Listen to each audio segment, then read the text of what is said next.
When thinking about long-term care, any plan is better than no plan. But here to break everything down for us is Davis Garrison the Third with Preservation Financial. Davis, thank you so much for being here. We always appreciate it. Thanks for having me. Yeah, of course. So when it comes to long-term care, first of all, tell me a little bit about what long-term care is, really break it down for us, but then also the need that people really think about when it comes to long-term care, because not everyone really thinks they need it, but most people do.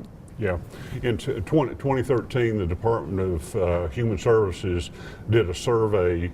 They surveyed a lot of people, and 37% of those surveyed felt that they were going to need long-term care in the future.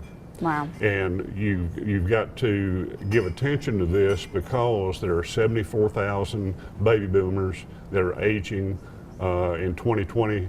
The majority of them will be over age 65. Right behind them is Gen X, 66 million people. So the long-term care entity is going to be overloaded. Right. People don't think they're going to need it. And what they want, 86% of the people interviewed felt that they would have long-term care in their home. That is unrealistic, not to mention extremely costly.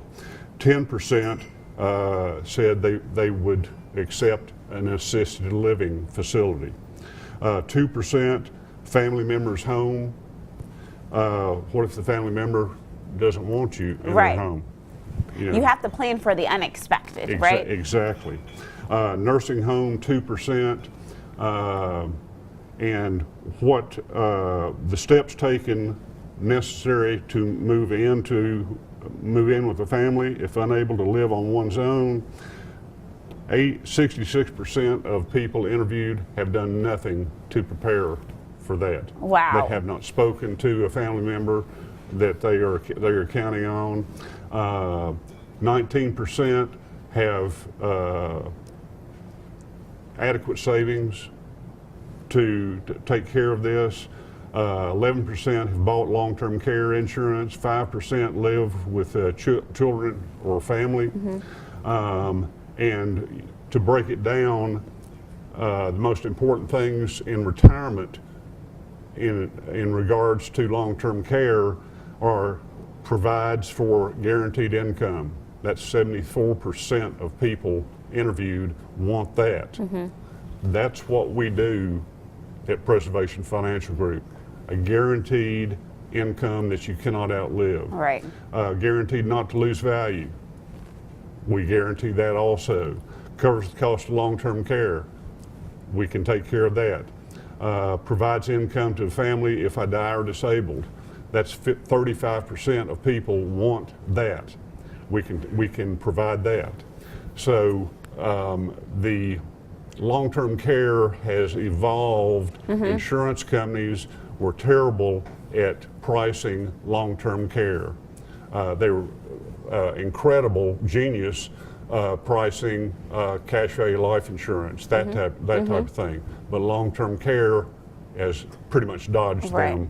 Right, and what you're saying though too is that preparedness is key when it comes to long-term care. You have to prepare for it. Even if you think you will not need it, you still need to prepare for it. Exactly. Things can happen out of the blue. You and I were talking before we came on the air. There was a disease, and I did not get the name of it, that the medication for it and the Department of Human Services projects that this will be $1 million problem per family. Wow. But this disease, similar to ALS, the medication for it went from $0 to $375,000 a year. Wow. So once again, just be prepared for the unexpected. You never know what will happen, and it is better to have that money and plan for something like that for long-term care. And like you said, this is what you all do. So make sure you give Davis Garrison a call or anyone else there at Preservation Financial a call. They're located on Sunset Drive in Johnson City. Give them a call. Their number is right there on your screen, or you can go to preservationfinancialgroup.net.